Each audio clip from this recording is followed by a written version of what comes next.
இன்று மே 13, 1888 பிரேசிலில் அடிமைத் தொழில் ஒழிக்கப்பட்டது. 1952 சுதந்திர இந்தியாவின் முதல் பாராளுமன்றம் கூடியது.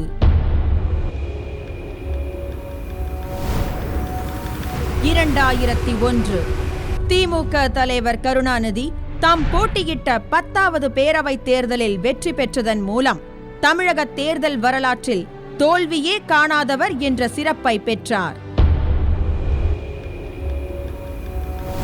1998 இந்தியா அதன் 2வது சுற்று அணுவெடி சோதனையை நடத்தியது. 2வது சோதனை மேற்கொள்ளப்பட்ட சில மணி நேரங்களில் இந்தியா மீது கடுமையான பொருளியல் தடைகளை அறிவித்தன அமெரிக்காவும் ஜப்பானும்.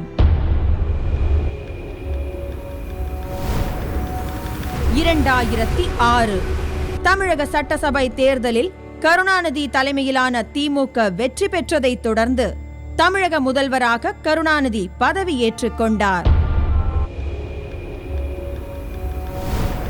1962 டாக்டர் ராதாகிருஷ்ணன் குடியரசுத் தலைவராக பதவியேற்றார். இன்று